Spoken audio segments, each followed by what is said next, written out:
Hello, people. As you see, we already gonna start off like this. This is an impromptu cooler talk. We can't call it Cooler Talk Monday because it is not Monday.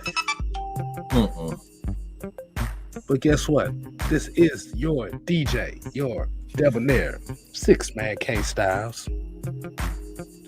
Chilling once again on the 1-2s with my boy over here, the mad scientist, the enemy of the state, Mad Mike Sports. And y'all already know that this is the Quiet Storm. No, this is not the Quiet Storm. We can't do that one. This is the 6-man hour right here. As you already know that this music is played. And you already know that I apologize for yesterday. The boy 6-man K-Styles had a 14-hour shift and ended up in old man mode. But let's go ahead and get into this real roll call. As you already know. And ATM, stop hating on the music, man. These people love it, man. This is DJ K-Styles on the damn 1s and 2s over here. So today's roll call. I don't know why that dude can't just be a normal person. Why he just can't be nervous? I don't know why. But we're going to go with Joseph Thornton. We got YMOF Jamal and Jay. And here we go. I can't even Low Ski. See, it's the power of the punch. We got the professor in the building. We got Bubba Gump, Marwin Johnson, ATL Leo Tev Sports and Gaming, Saint 16, Old Chicken Hauler. ATM, you can kid Ross. This music is off. This music is fire. We got my homie here, Rakondo. He in the building. We got Derek. And we're going to give a couple more. We got Matt Town Mike, the RC plane maker. We got Rodney H. and Floyd Donnelly. And hey, ATM, I bet you if Stetson Bennett was playing this music, you would think it's the greatest song on earth, would you? I mean, of course he would. Mm-hmm. That garbage ass motherfucker out here. But of course he would. We got a special guest today, man. You know, I had to do the intro, but we got a special guest today, man. I don't know if y'all may know him, but he decided to kick it here with us, and we're gonna bring him on with you. And is my man's here, JT Sports. What's up, boy? What's going on, man? What's going on, man? If you guys see me look like I'm not paying attention, trust me, I am. It's just a fly flying around the room. You know how it is trying to kill these flies. That was so damn random. No, you good, man. You good, man. You know, I had it. You good, man. My bad, man. I had to get the DJ 1-2s going on for the intro, man, before you came on, man. Hey, let the people know who you are and what you do, man. Yeah, man, what's going on? I appreciate y'all for having me on, man. I was a little bit sad last night, not even gonna lie, man. I was looking forward to it. Trust me, man. I literally was waiting all day for it, bro. So I was like, oh man, I was really hurt, man. Got all my work done early, so. Boy, trust me, boy. I ended up with one of the longest days at work and ended up with the oldest man results. Man, that man had me crawling around, hitting numbers like, what? Bro. I just talked to you like 10 minutes ago. How are you? I was 10 minutes done, talk. 10 minutes turned into a whole hour of trying to figure out where's K-Styles. Okay, we're gonna put up a Where's Waldo meme and it's just go like, where's K-Styles? Because bro, I was looking for this man for a whole day, a whole freaking hour. Bruh, look. I called myself trying to take a nap at least about an hour before the show. It ended up going from hoping to get up around 7 o'clock to then waking up at 10 o'clock. I was like, ain't this about a bitch. Hey, the comments before the show, because I had came in here and I was just reading the comments. I was waiting for everybody to join, right? And I see the comments talking about some, them boys don't win out drinking again. I said, nah, trust me. If I was out drinking, man, I probably would be on the show, but I act the complete ass out here. But yeah, but this is the redo show today, man. JT Sports, man. Let them know how you doing. Let them know what you do, man. Yeah, man. So over at JT Sports, it's the off season. So right now we're talking college football, trying to preview some of the teams. I'm also trying to preview every team's offense and defense so I can get a better understanding of the overall team. And yeah, so that's what we have going on the channel for the month of June, July coming around. So training camp inches closer. Just trying to kill time until the season gets here. Okay. So is there any type of team that you are particularly excited about? Or somebody is like, you got a team you're excited about, and do you have a team that's like, what the fuck? So I'm not even gonna lie, I'm a Steelers fan, right? Okay, but I'm really hyped to see what Cincinnati does. I'm not even gonna lie with you. I think them boys might end up going all the way to the AFC Championship game, and it might be them in Buffalo this year. And the team that I'm kind of on the edge about is Philadelphia, man. So I'm kind of a little bit upset because I was going back and forth with one of my homies, right? I asked him who is a better coach, Nick Sirianni or Mike McCarthy, and I told him Mike McCarthy because the Eagles were 1-8 against teams above 500. So he was like, make a poll, and I told him put some money on it. Man, I'm so confident Mike McCarthy gonna win that thing. I checked that thing 2 hours later. Man, the vote was Nick Sirianni 63% and Mike McCarthy 37%. I told him I'll send you your 50 next week. Damn. Wow. So as you being a Steelers fan, man, so how do you feel about what they've done in this offseason, particularly in the draft as well? How do you feel about that? So I really like what Pittsburgh did in the draft. We all knew if Pickett was there, he was going to Pittsburgh. Mm-hmm. I was thinking that there was a possibility of them taking Malik, but after reading reports and talking to a couple of people, Malik Willis, Desmond Ridder weren't really on the radar. It really was either Kenny Pickett or nobody else. So I like to pick up. Then we got DeMarvin Leal in the third round, defensive tackle out of Texas A&M. Really good when it comes to rushing the passer. However, I still don't really know how I feel about him because his tape was really inconsistent. But overall, I like what Pittsburgh did in the draft. I think that this is definitely a team that a lot of people are counting out like they do for the last 3 years. And Pittsburgh has done nothing but prove people wrong for the last 3 years. But, with this whole Deshaun Watson thing, it looks like we won't be the worst team in the division. So even though I don't think it was going to happen anyway, I thought somebody was going to have to crash and burn. Just glad it ain't have to be us. But this turned out as a mess. I just feel bad for the Browns fans because Steve had enough bull crap, and here we go. Boy, them owners the taste of postseason success, and then evaporated just like that. Bro, it's gone in a year. It's gone in 1 year. Your whole future, you put your whole future on a situation you don't know the end result of. Mm-hmm. But that's good. But that's good for y'all though. That's good for the Steelers though, because check me out. The Browns, however, they're not as bad future-wise as people think.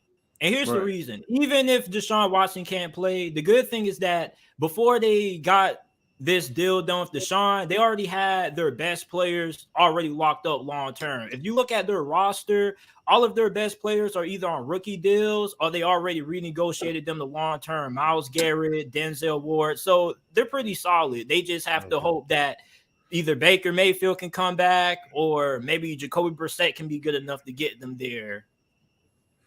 Well, Baker Mayfield is so petty, man. That man might not even want to goddamn play for the Browns. But I don't blame him. It's kind of like you meet a girl, right? Y'all really relationship going smooth. Next thing you know, she run into a little rapper. You guys probably live in Atlanta, so it's like your girl run into a little baby. You know, she think her and little baby gonna be a thing. The next thing you know, little baby kick it to the curb. Then she come back begging for you when it don't work out. You already done moved on. I'm about to say you better take your ass to the damn McConnell Lodge, boy. Don't come back to my shit. But yeah, getting back to that Steelers draft, man, like it was a couple underrated picks that y'all did take in this draft that kind of shocked me because, like I said, that I think the Steelers had one of those drafts that nobody really talk about. That they hit on a lot of good stuff, especially on the offensive side. You got our boy George Pickens, who we wanted down here. Man, I was so mad with that. That's the last team I expected him to go. But then you ended up getting Calvin Austin. Mm-hmm.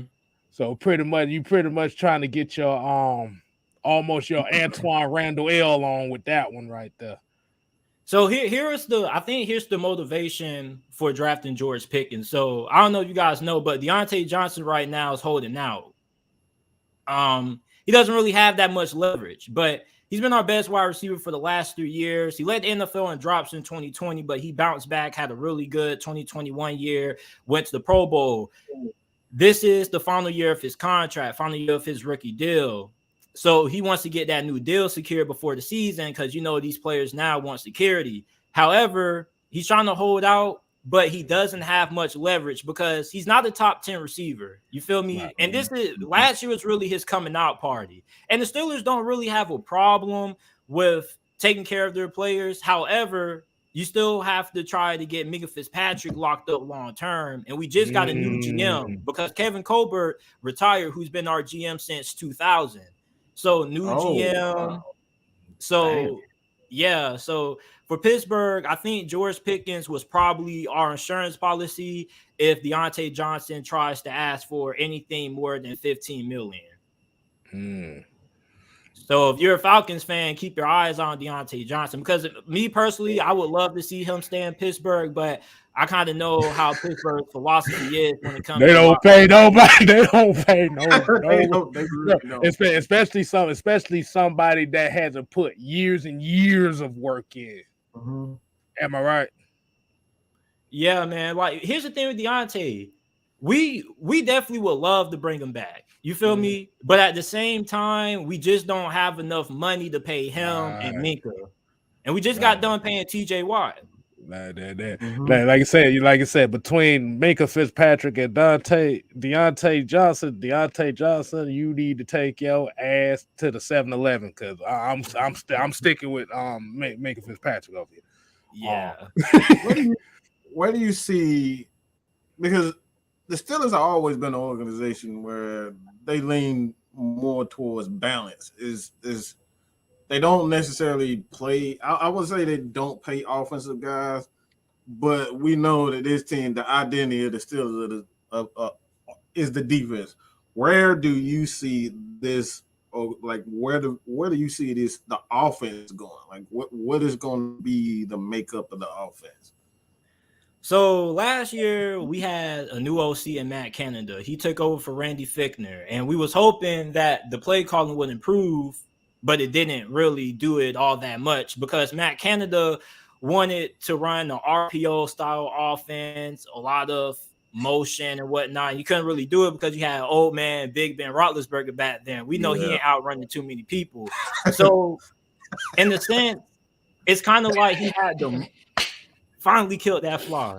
But it's kind of like he couldn't really run the kind of offense he wanted to run, right? Right. But even though he couldn't run the kind of offense he wanted to run, the play calling still was really questionable at times. And the offensive line was really, really bad. You feel me? And it was so bad to the point that people kept having this misconception that Big Ben simply didn't have the arm strength to push the ball. While he showed several times last year, he had enough in the tank to throw the ball 60 yards downfield. However, you can't throw the ball downfield if you only get 2.3 seconds to throw the football. So that's why Pittsburgh had to keep doing these dump offs, and it was really annoying because the offense didn't go nowhere. So going into this year, it was just like it was a horizontal offense. It wasn't vertical at all. At all. It's a mirror offense. But I mean, we definitely had some breakout studs. Najee Harris was good as advertised. People hated on that pick because they were saying, "Oh, you need to improve the offensive line," or blah blah blah. Najee Harris and Deontay Johnson were pretty much the offense. It was either going to Najee or it was either going to Deontay. And Chase Claypool was effective for the first 4 weeks of the season, and then he just went ghost after that. And it wasn't his fault. No. It's just that he's more of a deep threat, and we couldn't get the ball downfield to him because it wasn't no time. So going into this year, I'm praying to God that Trubisky does not get. I pray to God that he gets beat out by Kenny Pickett, because I told people, and a lot of people, and let me ask you guys this. Let me know if I'm tripping. If Kenny Pickett, our first round pick, the perception about him was that he was the most pro-ready quarterback in this draft class, right? Right. So if we have somebody who we perceive to be pro-ready, why shouldn't he be able to beat out Mitchell Trubisky? And it really irritates me that it's people trying to make Trubisky out like he's this god. And I'm just having a real hard time understanding. They keep saying he was held back by the Bears. I'm like, bro, come on, bro. Let's be for real. Let's be for real for a second. Go ahead, Kate. What crack smoking convention said that this guy was a goddamn pro ready? Like what? What I saw, he was never ready to begin with. Look. I'm gonna say it like this. It's pretty much Trubisky's damn job to lose. I mean, as far as it's kind of like the whole Matt Flynn, Russell Wilson scenario, and the Falcons are kind of going through the same thing right now with Mariota and Ridder. Like I said, Trubisky he's got some bumps and bruises in the league. So, like I said, you're not gonna rush him. Like I said, if Kenny Pickett beats out Mitchell Trubisky might as well have a clipboard tattooed on his motherfucking face, because he ain't throwing another pass in this league. He might as well, because the thing is that with Kenny Pickett, we got Trubisky because we didn't think that Pickett was going to be there at 20. As a matter of fact, it was rumored for months that he was probably going to get drafted by Carolina or maybe Seattle or quarterback needed team. So we was under the impression that, we was just going to get an offensive tackle, Charles Cross, or maybe another cornerback such as Khair Elam. And then in the second round, maybe we get Desmond Ridder or Malik Willis. Well, with Kenny Pickett falling all the way at 20, we didn't expect that to happen, and we drafted him. And there's also a report that came out that said that Pittsburgh, when they signed Trubisky, they never told him that they had plans on drafting another quarterback. So he was coming into this thing thinking that, okay, I'm going to be the guy. I don't have to worry about anything. We just drafted Kenny Pickett. He believed that? I mean, he crazy if he believes that. Like, well, this is the NFL. This is the NFL, bro. Like your spot ain't guaranteed no more. No spot. Especially if you go ahead, my bad. Go ahead. My thing with the Steelers, I understand where he's going, but I don't see it as a loss if you start Pickett, because like this dude has done nothing to. Like, he's done nothing to gun a starting position. The dude has been atrocious for the very few games that he played. He's a turnover machine. He makes bad decisions. Like, that's been Mitchell Trubisky since he got in the league. So, like, I don't see the negative in starting a Kenny Pickett. And like I said, I'm the type of person. I'm sitting right now. I'm like, all right, Ridder needs to learn the offense. Right. Why? Because we have a Mariota, but Mariota is better than anything that Mr. Trubisky is. Well, I'm about to say, boy, Mitchell Trubisky is bro, he's about as good as Alex Smith of the 49er days. That's what Mitchell Trubisky is. Yeah, that was way better than when. If we're talking about when wait, when Jim Harbaugh got there, we're talking about mm-hmm. Yeah, but yeah, like you said, I would agree with Mike. I wouldn't take I wouldn't be surprised if Kenny Pickett starts day one. Because Mitchell Trubisky showed me nothing, and he showed me nothing in college. He showed me nothing in Chicago. Mm-hmm.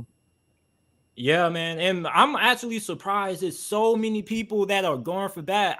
So for every potential quarterback battle, I did it for every team. I did Desmond Ridder, Mariota, Geno Smith, Drew Lock, and I did Kenny Pickett and Mitchell Trubisky. I said that if Kenny Pickett can't beat out Mitchell Trubisky, then I'm gonna look at him a little bit side-eye. You get what I'm saying? Because if you can't beat out Trubisky, and we drafted you because our general manager raved about your pro readiness, the fact that we've watched you so much because they practice in the same facilities as Pittsburgh, the Pittsburgh Panthers. So we share facilities. So we've watched Trubisky over the years. We know what he is. And we've seen Kenny Pickett in college. So we know how effective he can be in our system. You get what I'm saying? We drafted him with our head coach and our offensive coordinator saying that, hey, he is a perfect fit for our offense, and plus he's pretty much a plug and play. So I don't really understand what would be the point of drafting a quarterback in the first round who should be able to start right away when we could have just used that pick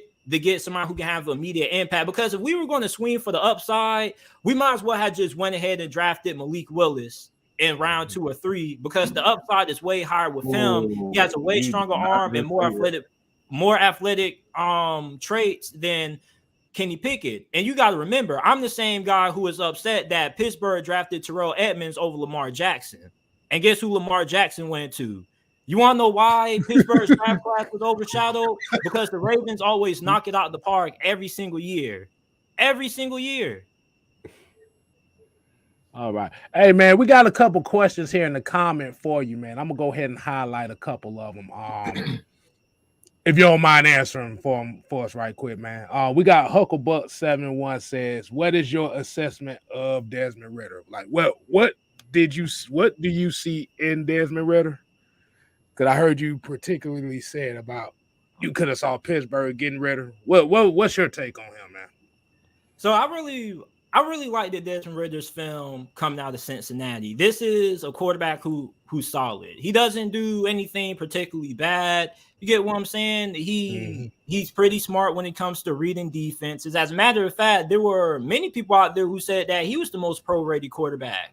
So he also has very good mobility. He ran a 4.4, so the speed is there. He's not a runner who's going to make you miss with crazy elusiveness, but he's a runner that if you give him a lane, he can make you pay with, straight deadline speed. He also has a really good arm, a better arm than what people give him credit for. But my problem with Desmond Ridder is that there were too many occasions where he came out streaky. He's a streaky passer. Yeah. And what I mean by a streaky passer is that there are moments in the game that he just goes ice cold. And the accuracy is really off at times. And he's a rhythm passer. You got to get him in the rhythm. You get him in the rhythm, he's going to end up having a good game. But if he comes out cold, it may take him a while to get going. And by the time he gets going, you may already be down by several possessions. But I was a big fan of Desmond Ridder. I thought that Atlanta was a really good place for him. Yeah, and I think with the necessary offense where they're going to be relying more so on the dump off passes and the short passing game, as compared to what he had to deal with in Cincinnati, confidence wise, it should be able to build his confidence enough to kind of get out of those cold streaks. I kind of think that, like, when you look at Desmond Ridder, one thing that I was most frustrated with his game is that, like, and a lot of these RPO guys is that when you look at them, like, they're at the mercy of the play caller. And I needed to see times in a game where, all right, off script, this is hurry up, or he needed, like, the headphones are not working. What can he do as a leader to kind of, like, all right, he's ready for the pros. And, like, I think that's, for me, with a lot of younger quarterbacks coming out of college.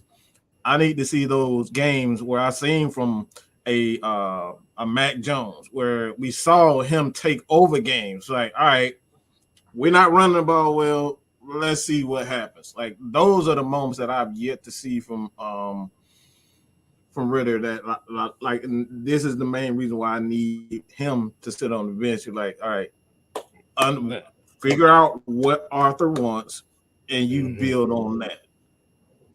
But like I said, that's the same thing. That's the same thing that, you know, Arthur Smith has dealt with quarterbacks like that. He's dealt with Mariota like that. He's dealt with Ryan Tannehill like that.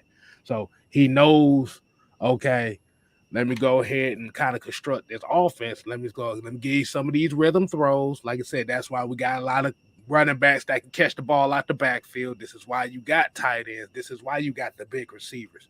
This is why you putting all these guys that got these catch radiuses and these yardage guys. Because, like you said, once he be able to get that confidence, and the thing about him is when he's confident, and you just said when he's confident, right there, it boom, boom. His boom. best film was against Notre Dame, and that it's ironic because in the biggest games, Desmond Ridder showed up. You see, there has never been a big game that Desmond Ridder has ever played bad in. And even if you go back and you watch the Alabama game, he didn't play bad in that game. They just got outmatched. You get what I'm saying? It was a mismatch from the start. However, the games that he struggled in were against inferior opponents. Murray State, he had a really bad first half. Came out in the second half, lights out. But against Notre Dame in the big games that Georgia, you guys seen them firsthand when Cincinnati could have won that game, but it was bad clock management on the half of he called out in that game. That was the game. That's the game I said, I like this kid right here just from that game right there. Yeah. But I love Desmond Ridder. I was pretty big on Desmond Ridder, as a matter of fact. You know, I was happy that he went to Atlanta. I feel he gets to sit for a year. Atlanta can't let Marcus Mariota get beat up behind a pretty young and improving offensive line. You get what I'm saying? So he'll be in a better situation next year. But I'm kind of rooting for Mariota also because I've always been a big Mariota fan. And Marcus Mariota may end up surprising a couple of people just because him and Arthur Smith have a little bit of familiarity. Well, a little bit of familiarity with their days back to Tennessee. Because the thing with Mariota is that he was never really a bad quarterback his first couple of years in Tennessee. As a matter of fact, his first couple of years got off to a really good start. He took them to a playoff appearance, led them to a come-from-behind victory. So this is somebody who is proven. The thing with Mariota is that injuries really took a toll on him. Really. And then he got injured to the point that Tennessee couldn't trust him. And then the injuries piled up so much. And then remember, Tennessee was always bringing in new offensive coordinators. They had Mike LaFleur. He left. They had so many new OCs. And when you look at developing a young quarterback, something that's always important that people overlook is stability. The best young quarterbacks in the game are the quarterbacks who have consistency on the coaching staff. It's hard to develop a young quarterback when he has a new coaching staff every year. Look at Daniel Jones, coach number 3, and look where he's at. Jameis Winston, 3 coaches in Tampa. Right. We got another question here. King Quest here said, if Dwayne Haskins didn't pass away from, unfortunately, he passed, do you think that the Steelers would have drafted Kenny Pickett anyway? Yeah, man. Yeah. Because here's the thing. Mike Tomlin and Dwayne Haskins shared the same agent. You feel me?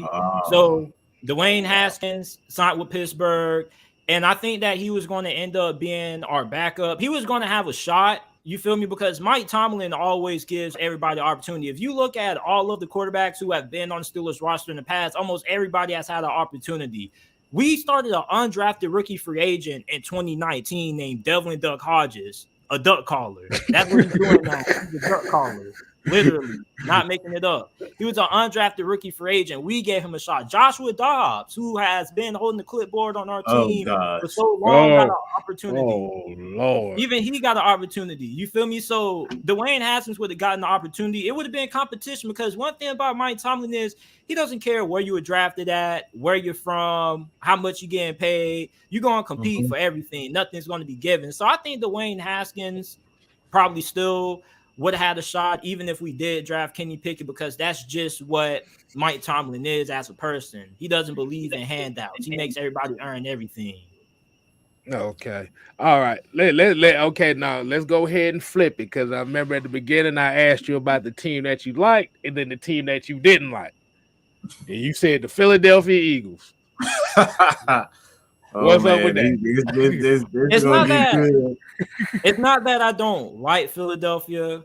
It's that they have a lot to prove. They have so many question marks that people are overlooking.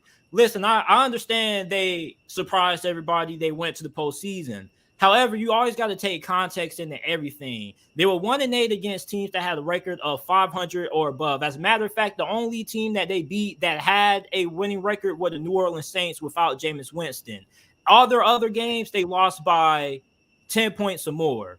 You get what I'm saying? So what that tells me is that when you're getting blown out consistently against good teams, that shows you that your coaching staff isn't good at making adjustments.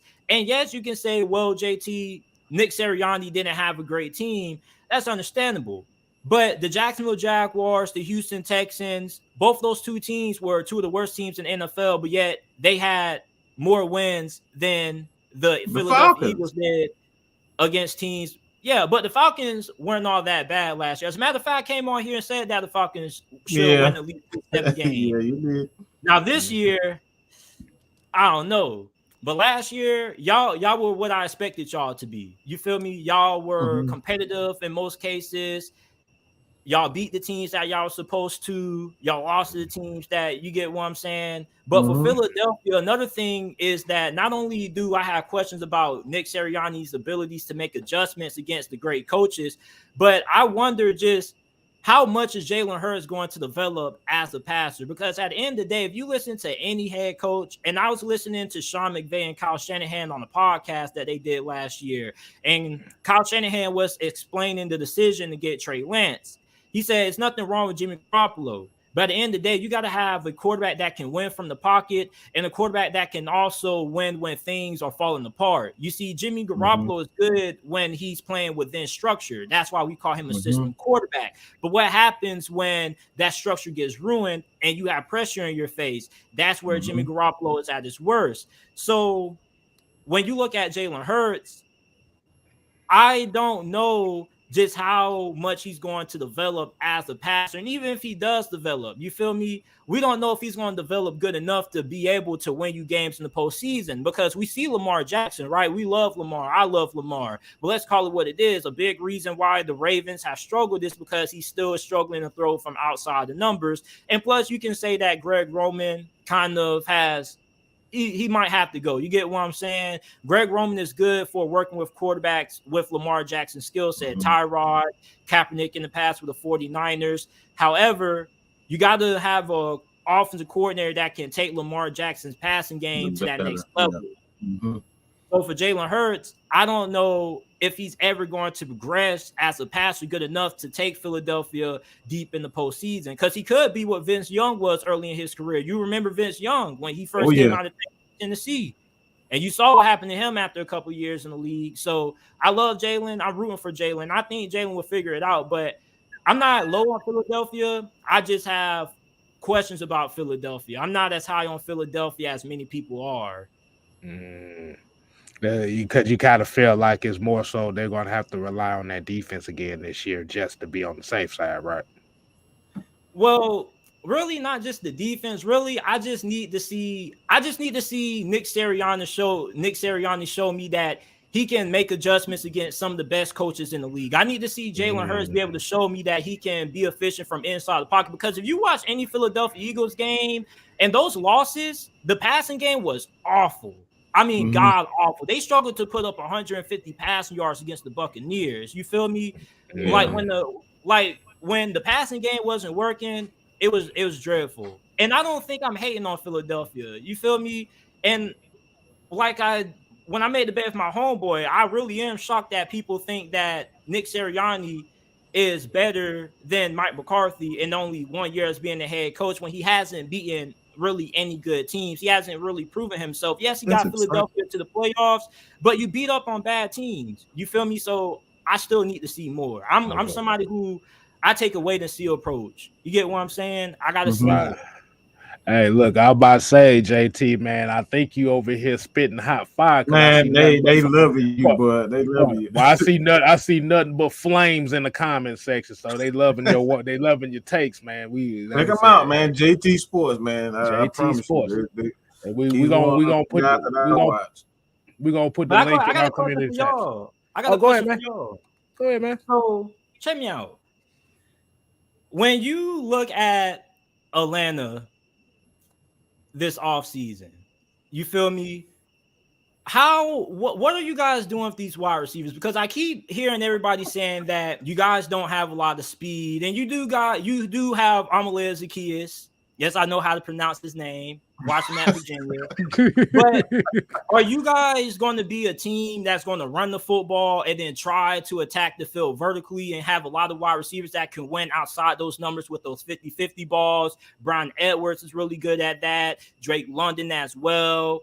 Like, what do you guys think Arthur Smith is trying to do with this offense? Because it's really weird, because it's like a throwback offense, because you remember back in the early 2000s, it was all about having the big wide receiver. Mm-hmm. Now in the year 2022, everybody is willing to sacrifice that size for speed and quick route runners. So what are you guys doing on offense? What's the plan? I made this comparison when we drafted Tyler Algier, that I compared him to Emmitt Smith. It's not a lot of wasted motion, and when Emmitt sees a hole, he hits it, and he hits it hard. No hesitation, he goes for it.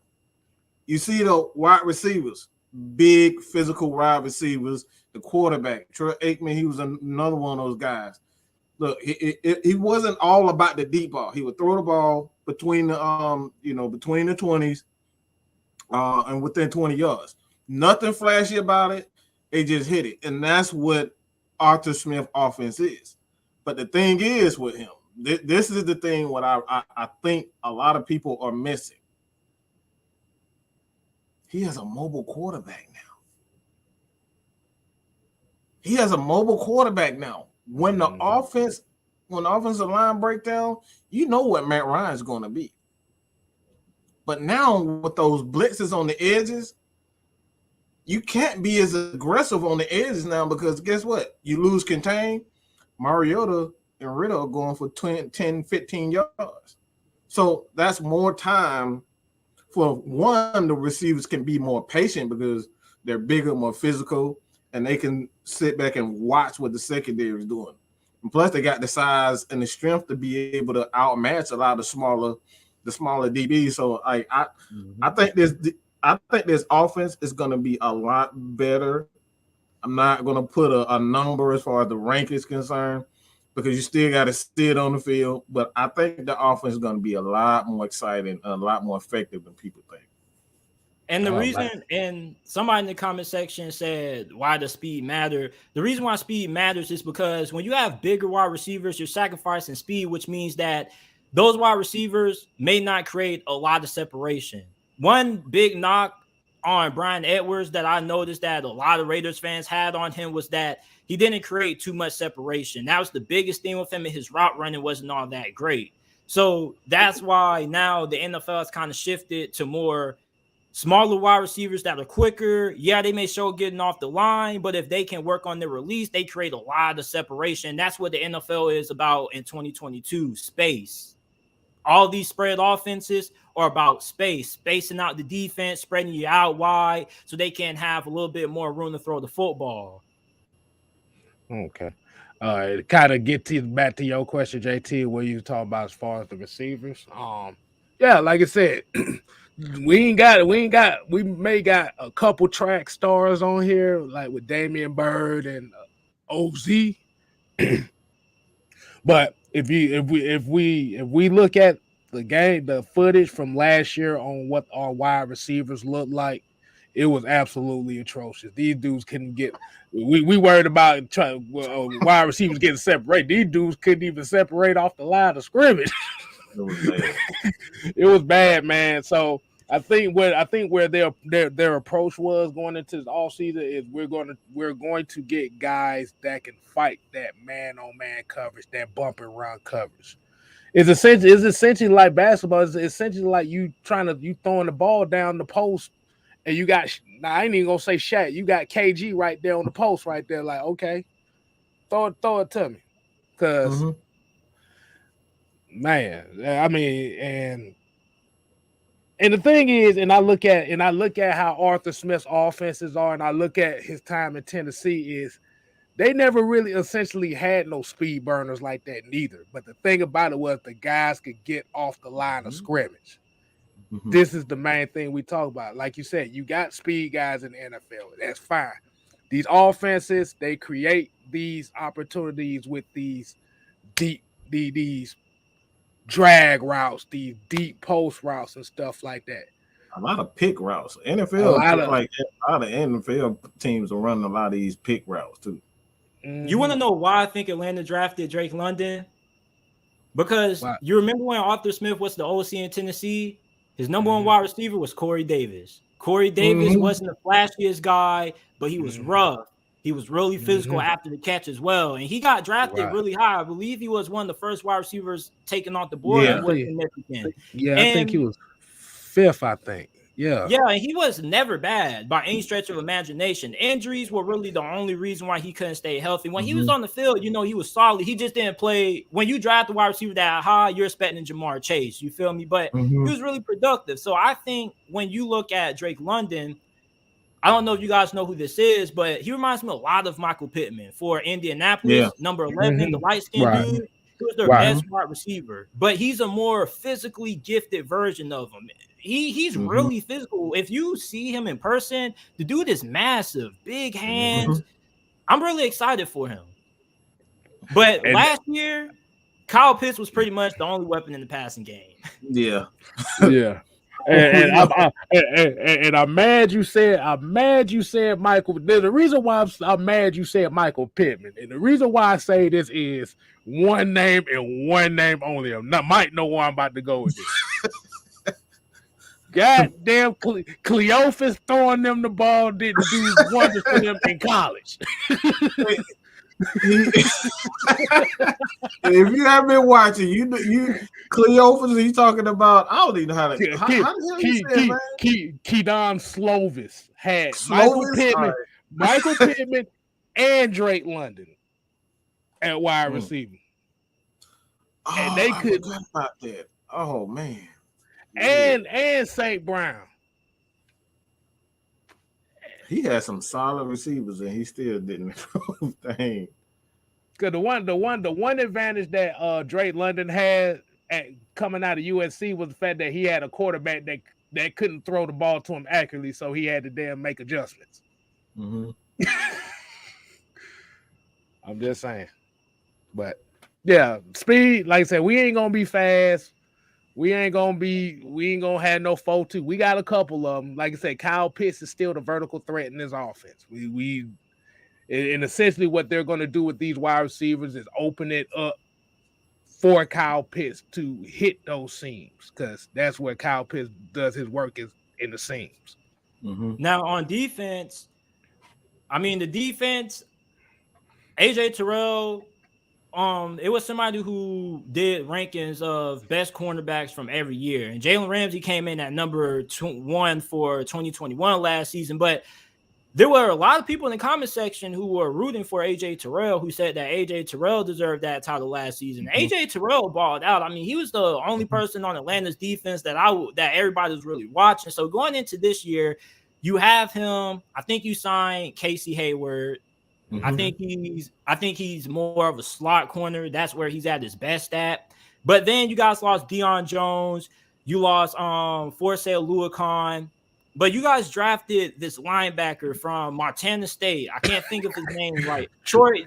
Oh, we call him T-1000 from Terminator because every time you see him run, he like this. that's T-1000 right there, boy. Hey, if the quarterback situation don't work out, you can throw him in there. He played quarterback. This dude did everything. He won offensive player of the year at quarterback, defensive player of the year. He played wide receiver, running back. Shoot, right. You can throw him. Shoot. Right. But what was you gonna say? What was you gonna say on that though? What was you gonna say? How did you guys think that he'll end up getting a start week 1 with Deion Jones and everything that's went off the linebacker position? Because I'm really worried about the defense, because I saw Matt might make a video about Marlon Davidson needs to step it. So I was like, oh God, because I remember last time we heard that we was talking about Vic Beasley and we saw that went. You trying to blame me for that? No, you can't blame me for that. No, I just thought that. No. I'm not feeling like that. I ain't gonna let that go. I ain't got nothing to do with that. No. Hey, it maybe was my fault because I was a huge Vic Beasley fan, so hey, it might be my fault, man. Good God. But yeah, the defense is going to be the question mark this year. I believe is the issue with our defense last year is we couldn't stop the run. That's really what it came down to, regardless. And it's crazy that AJ Terrell had the year that he had, and we couldn't stop the damn run. Mm-hmm. But it kind of played into it because it's like, why am I going to throw the ball if I know I can run through you? So 2,200 rushing yards for a whole season is a lot of yards to be given up. Hey, at least your run defense wasn't as bad as Pittsburgh's last year. We had the worst in the league. Yeah, they had a bad. Yeah. Dude, when Matt might post the news about Deion Jones, or when I saw the news, I sent them. I said, "Hey, you want?" He said he was ready. He said he wanted Deion, boy. Like. Mm-hmm. But I think the issue is, like I said, help me if I'm maybe wrong or not, but Pittsburgh's defensive line is kind of undersized in a way. Is it kind of undersized? Well, the thing is that for a while we had a lot of injuries last year on the D line. We had Tyson Alualu, who was our best run defender. He got his season cut short week 2. Then Stephon Tuitt, this was a guy who had a breakout season in 2020. Yeah. He recently retired. And we were expecting big things from him because this man had 11 sacks. It was his breakout year. So he didn't even play last year at all. You feel me? And one of the biggest storylines this offseason for Pittsburgh was going to be what Stephon Tuitt going to play or whatnot. He ended up retiring. So you miss out on the extra pass rush, but you replace that with Chris Wormley, who we got in the trade from the Baltimore Ravens in 2020. I thought the dude was going to be trash. He had 7 sacks. But the thing is that for Pittsburgh, our defense is so predicated on making sure that we have great defensive line play, because what we do is our defensive line, they eat up the blocks, and then our linebackers come and they have mop-up duty. You feel me? However, we weren't able to do that. We had Cam Hayward, but we didn't move him inside. He was playing the end, so he was playing more outside. So the offensive linemen that we were playing against, they were moving our defensive linemen around and getting to the linebackers. And Devin Bush, Joe Schobert, that's not really their strength. They're not really known for being able to clean off blocks. They're more players who they see it and they come and do mop-up duty. And Devin Bush, coming off his ACL injury, he was asked to do a little bit more than what he has done in the previous years because the defensive line has always been so good. Because remember, the Steelers have always been really good against the run over the last couple of years. So last year, the run defense being so bad, it made Devin Bush look a lot worse. Plus, he still was trying to get back from that ACL injury. So the run defense, I'm hoping that it improves. But when it comes to this year, you bring in Brian Flores, who probably is just going to be there for a year, but he's the linebackers coach, and he's been working with Miles Jack, and he's been working with Devin Bush. And I feel that Miles Jack was in a similar situation as Deion Jones last year because Deion Jones didn't play all that well. But if you go back and you look at his previous seasons, he's always been one of the better linebackers in the game. I wouldn't say he particularly played bad. It just didn't live up to what people were expecting of him as far as the pick sixes and interceptions. It was kind of a typical year for him. He just didn't have those wow plays like and I think that was like kind of like the biggest difference between him and the previous year.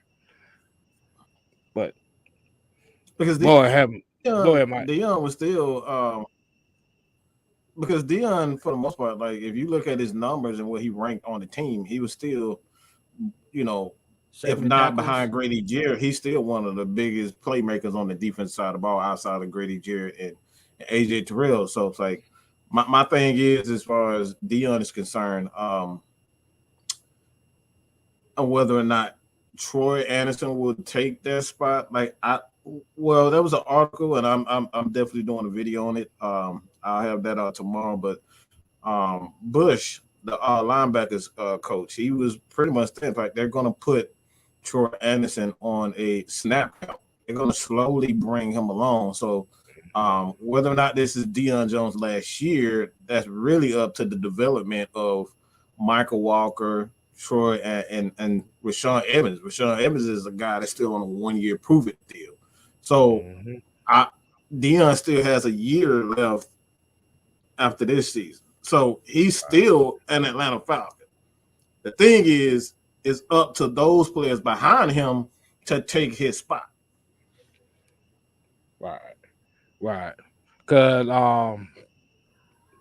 let me ask you that, just kind of getting on the Deion Jones thing.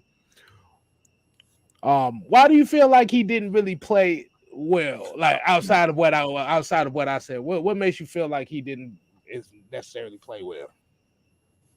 Well, I think Atlanta's defensive line didn't really help him out because the key for any linebacker really, because Deion Jones has always been known for his pass coverage. You feel me? That's always been what he's been known for. He's one of the best coverage linebackers that we have in the game. He's really good against the run as well because he has the closing speed, but he's not really known as that run stopper. So for Atlanta, you didn't really have those big boys in like how they should have had, which is why Mad Mike is probably demanding more out of Marlon Davidson this year. And Grady Jarrett, we already know what Grady Jarrett demands. He gets triple teamed on almost every single play. So you really need everybody else to step up. And that's the thing with Aaron Donald. You feel me? Aaron Donald, a lot of people have to understand why he's considered one of, if not the greatest football player ever, because you don't find too many defensive tackles that are able to dominate the game the way he does, not just when it comes to run game department, but how many D tackles in the history of this league can consistently give you multiple 10 double-digit sack seasons year in and year out. And with him demanding so much attention, that helps out the other players that the Rams have on defense. And you saw that once they brought in Von Miller, they really started to wreak havoc on teams in the playoffs. Then on top of that, you also had Leonard Floyd on the other side as well. So for Atlanta, I feel that for Deion Jones, he didn't really have that much help when it came to the big boys doing their job up front. And that's a large reason why most teams have bad run defenses. Because look at the Chargers last season. They run what people call a wide 9 defense. And what a wide 9 defense is that you have your edge rushers spread out a little bit more wider, which gives them better pass rush lanes. However, you got to be really strong on the interior of your defensive line, which means you got to have big run cloggers. However, the Chargers didn't have that last year, so they were so susceptible against the run, and their linebackers weren't great neither. So for Atlanta, your defensive line has to be way better this year if they're going to be able to get better when it comes to stop the run game, because when your defensive line plays good, that makes things easier on your linebackers. Now, It'll be different if you had true run-stopping linebackers. You feel me? If you had linebackers that were good at getting off blocks like a Michael Parsons or whatnot, you wouldn't have that issue. But with Deion Jones being primarily a off-ball linebacker in a sense, he's not really meant to be taking on D tackles. But you want to know who was stout for Atlanta last year at linebacker? Forcell Luakon, and y'all lost him to Jacksonville. He led y'all team in tackles.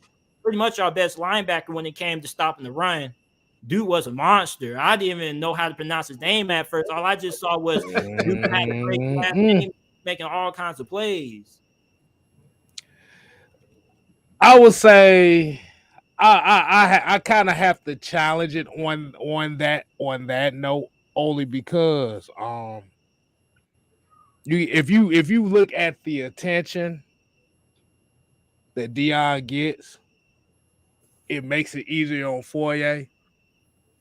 But the thing about those two are kind of like new addition. They good together, but when you break them apart, it's like I don't know, because there was like and I gotta point this out. And then, like I said, we got people that kind of point out with Deion as they say they see lack of effort. No. It wasn't lack of effort. The issue was the plays that Deion you're used to seeing. Foyer was getting. Foyer was playing mop up duty as well. So it's not like I said. I wouldn't say it was necessarily better. It was better numbers wise, but when you actually look at the tape and you look at it, it wasn't that much better than Deion. Foyer had he had a great season, but if you're going off of PFF, and I know I'm gonna ask you, do you go off of PFF or do you use the eye test? So I do a little bit of both because I'm somebody that I'm a really open-minded individual. So I like to get different opinions from different people, and not just different people, but also I like to look at different data points as well. So I don't fully factor PFF into my analysis, but I definitely do have it a little bit of consideration. It's just you got to take those extra data points in place. You feel me? And then also I read a lot of articles. He reads. Read a book, fucking book. Yeah, because that's why, because I was trying to figure out because it was a rumor before Deion Jones even got injured that potentially he could be a June 1st cut. So I was reading up on what was Deion Jones good last year, and trust me, there were a bunch of articles breaking down Deion Jones' performances. So really, I was just reading those articles, and I don't just read one article. I'll read about 4 or 5, and then the overall opinion is what I'll kind of roll with, and then I'll go ahead and watch a couple of games myself if I have to get to that point. But I've seen a good amount of Atlanta games last year because I had Cordell Patterson on my fantasy football squad, so he was my starting RB, and he was tearing it up for me, so I had no choice but to watch you guys last year. Hey, I had a couple Steelers players on my fantasy football team. I won my league last year. I think your boy Pat Freiermuth. Pat Freiermuth. Yeah.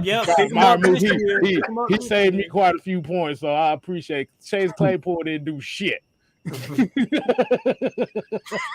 was telling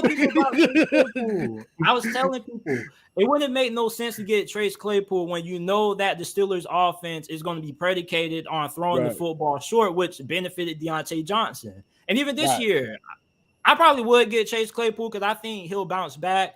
I think there was also a lot of maturity issues as well. But for Atlanta, you guys have some players that I really like when it comes to fantasy football wise this year.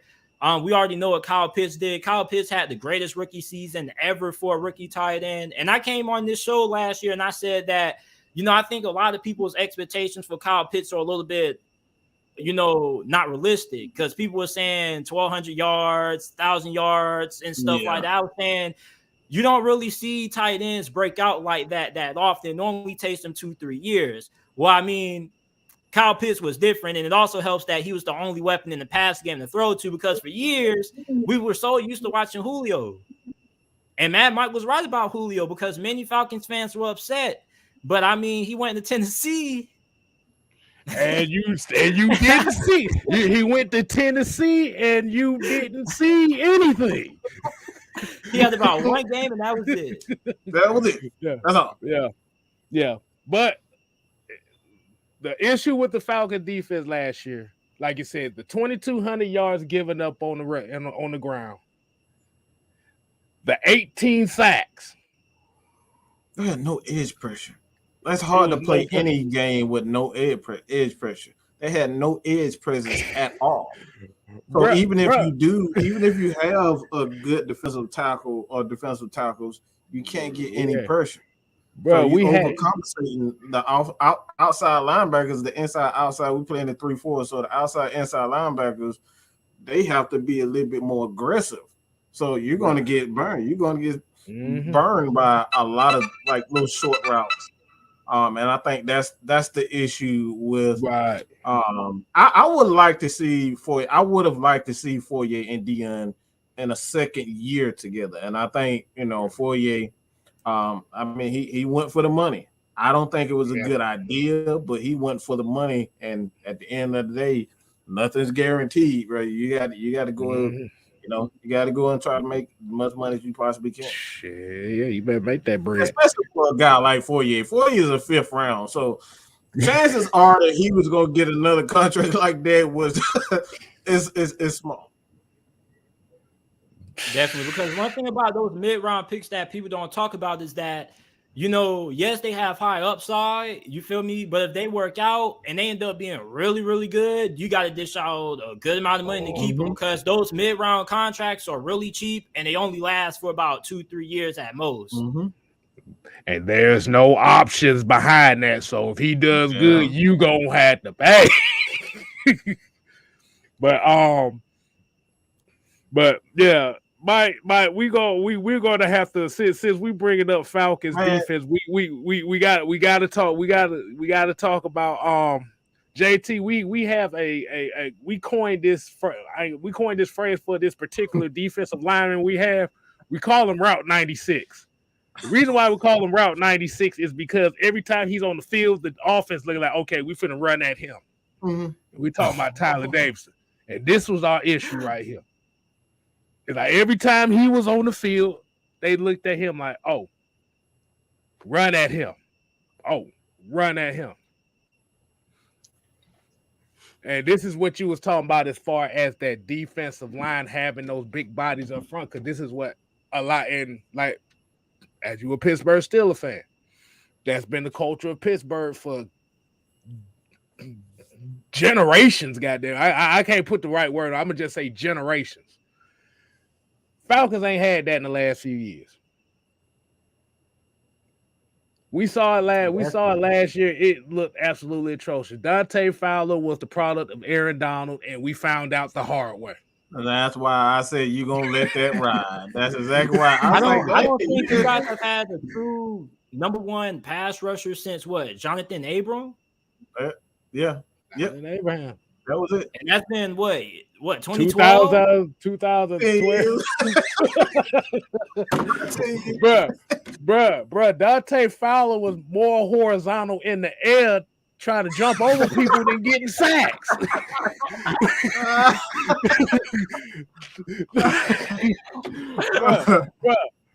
Bruh. TJ Watt had more sacks by himself than our whole entire team. Let that sink in. He had 22 and a half sacks. Our team had 18 together. And Deion Jones led this team in tackles for losses. That's how bad our D line was. That's just bad, man. So let me ask you: did you guys? So I asked everybody this. With the moves that the Falcons made, because everybody expects you guys to be picking in the top 5. Do you guys feel like the moves that you guys made with the losses that you guys had and the additions, do you guys view them more as lateral moves, not really improving and staying where you guys were last year? Or do you guys think that you guys regressed, or did you get better? I feel like we got better. Because it's more if we're looking at how the team was built last year compared to this year, last year it wasn't an identity. it was an identity crisis on the way this team was built, because you have a offensive minded coach in Arthur Smith that plays a certain way, but he didn't have the certain pieces that could fit the scheme. Outside of Kyle Pitts, your best receiver was fucking Russell Gage. What can he say? Yeah, I love me.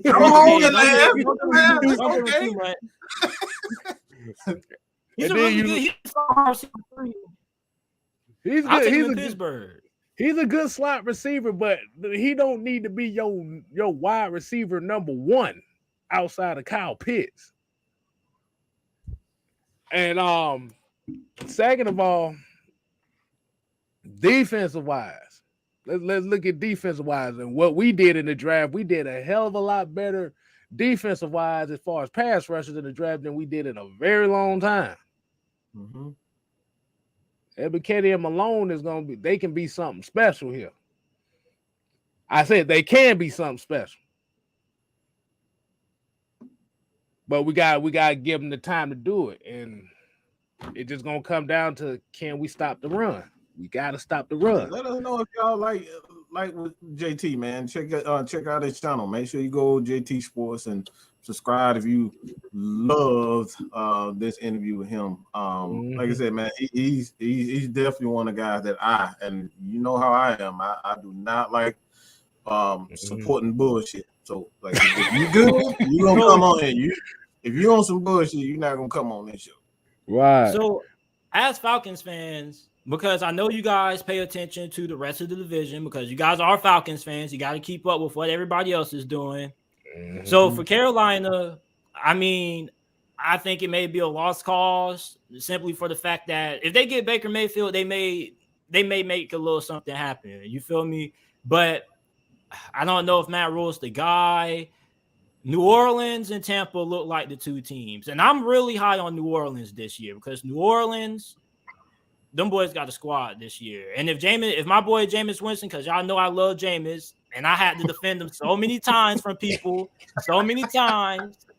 I told people what Jameis was going to do last year. I told people my boy Jameis just needed an opportunity and a fresh start.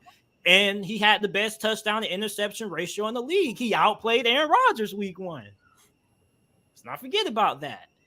But who do you guys think this division is really going to come down? Who you guys think is really going to win this division this year? The Saints or the Bucs? I think it's going to be the Saints.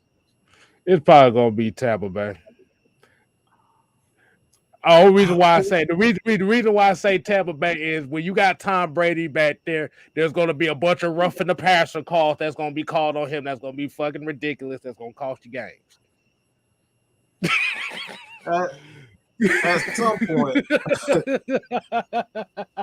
at some point, there's going to be a decline on Tom Brady. You can't continue to play with 5 each year. So, yeah. My prediction, and we did this. I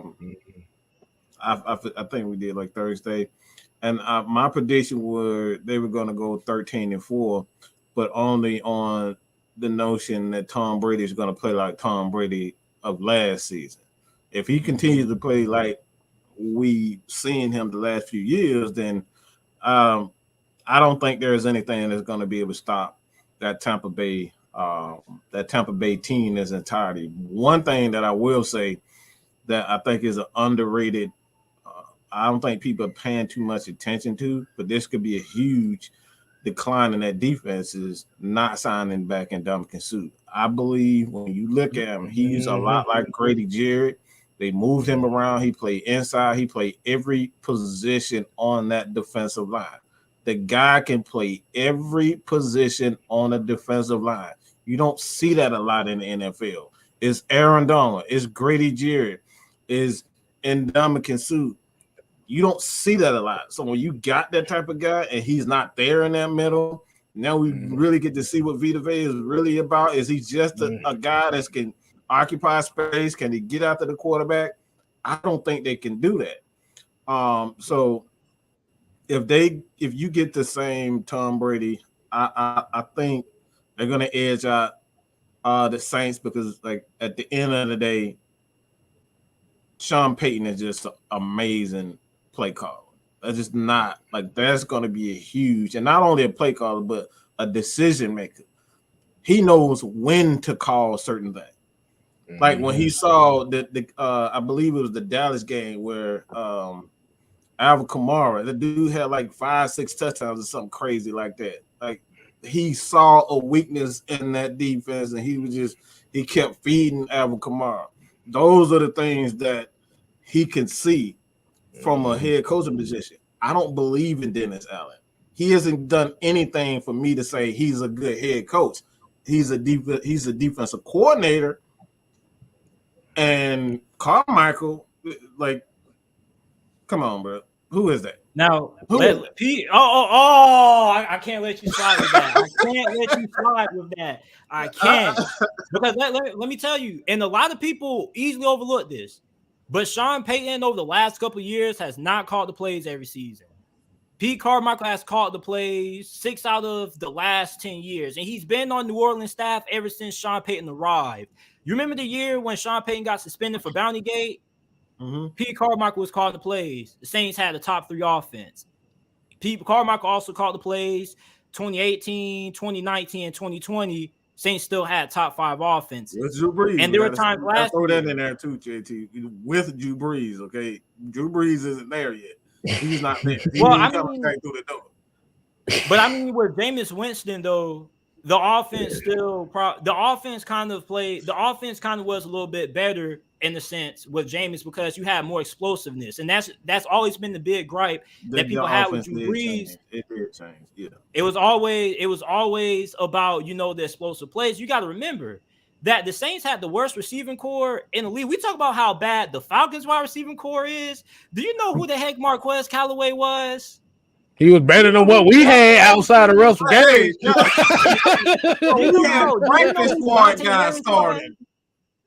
Like, I'm pretty sure Jameis Winston would have loved to have the Kyle Pitts last season. I mean, the Saints wide receiving core was not great. But another reason why I'm high on the Saints is that Dennis Allen and their GM, they kept all of Sean Payton's coaching staff. They literally have the exact same coaching staff that Sean Payton had, minus Sean Payton. So they wanted to keep that continuity. And one thing that I love about the Saints is that they have a family atmosphere. And that's something about building a great organization, because a couple of days ago you came on and you was talking about the contracts, and we was going kind of back and forth with it, right?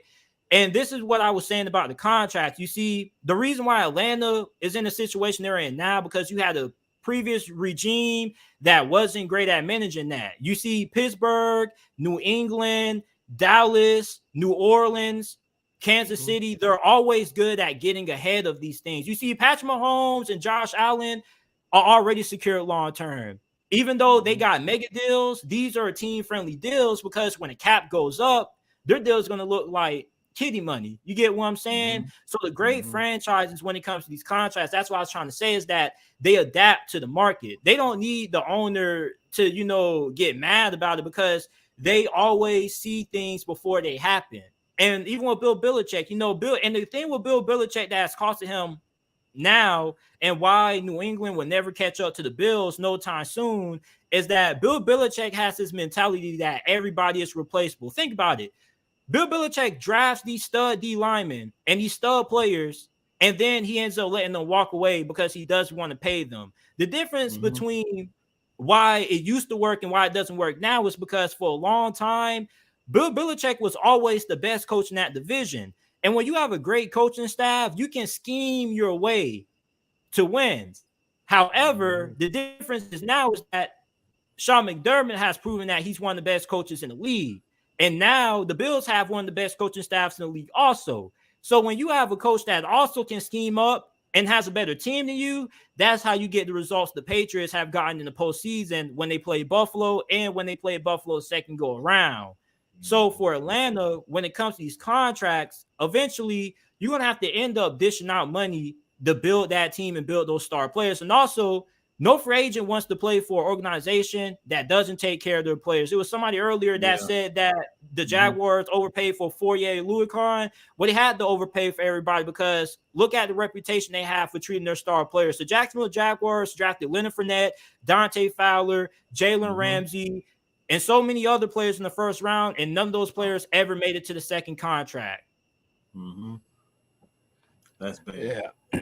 And then the one thing that I will say about the Saints too, and the one thing that we all kind of playing a part, kind of negating. I don't know if you may have mentioned this, JT, but like even when you said about Pete Carmichael and playing and calling the plays, you got to think about that emotion that Sean Payton brings to that team too. We not playing that into a factor too.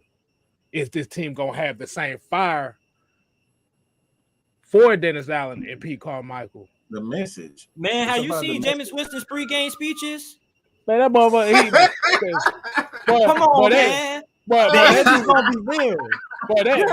You heard what Jameis said in that interview. He said when he got injured, he thought that when he was out, he thought that he used to love playing football. But it turns out from not playing football, he realized that his true passion was playing football.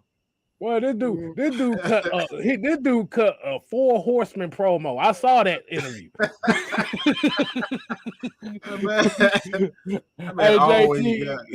Hey JT, we got another question for you from Red Swarm here. He says, "What do you think the fall off is for the Falcons for not having Matt Ryan under center?" Oh, JT, man, I'm gonna be real with y'all, man. I feel that many Falcons fans, not saying you guys did, but many people scapegoated Matt Ryan last year. I felt that he got too much undeserved criticism because a lot of Falcons fans look at Matt Ryan, and it's easy to look at a guy's age and say he's declining. And then I say, who is he throwing to other than Kyle Pitts? And look at the offensive line. The offensive line is young, and that's another question I got to ask you before we get up off here is that offensive line. But with Matt Ryan, the dude still has it. You feel me? He still has some left in the tank. Now, he may not be what he used to be, but when it comes to decision making, making smart choices with the football, I feel Atlanta's going to miss that because there definitely is going to be a drop off from Matt Ryan to Marcus Mariota. However, like you mentioned earlier, that mobility. So I think that with Marcus Mariota, there may be some things schematically that Atlanta can do to help out their offense. You feel me? That Matt Ryan couldn't do because when you have a struggling offensive line, you got to have a quarterback that has mobility that can extend plays. And Matt Ryan could extend plays, but he can only do it from inside of the pocket. So for him going to Indianapolis, that's a perfect fit because Carson Wentz was reckless in the biggest moments when they needed him the most. You feel me? Matt Ryan isn't going to have those late game turnovers. He's somebody who's going to make the smart decisions when it matters. Even though he does have his struggles inside the red zone, still have a quarterback that's going to be what Indianapolis needs him to be. He's going to be a game manager at that point because that's Jonathan Taylor's team. With Marcus Mariota, I feel that if you can come in, this is how I feel Atlanta's offense is going to be set up. This is going to be a smash mouth football team. I believe that they want to run the football as many times as the defense allows them. I believe they want to run the football 25 to 30 times a game. You want to get Alligator, Cordell Patterson is going to be your third down back. He's going to come down on passing situations. And then once you get that run game going, you have all these big body wide receivers downfield, which is going to allow you to attack those one-on-one matchups vertically. And if you get a 5'10 corner, because the average height of the starting NFL cornerback in 2022 is 5'10, 5'11. Atlanta has one of the biggest wide receiving cores in the game. So somebody asked me earlier about Auden Tate. Auden Tate didn't really get a lot of playing time for Cincinnati. However, I do remember one season where they did have some injuries and he was pretty productive. So Auden Tate can produce if you do give him an opportunity. He can be a really good third option in the passing game for Atlanta.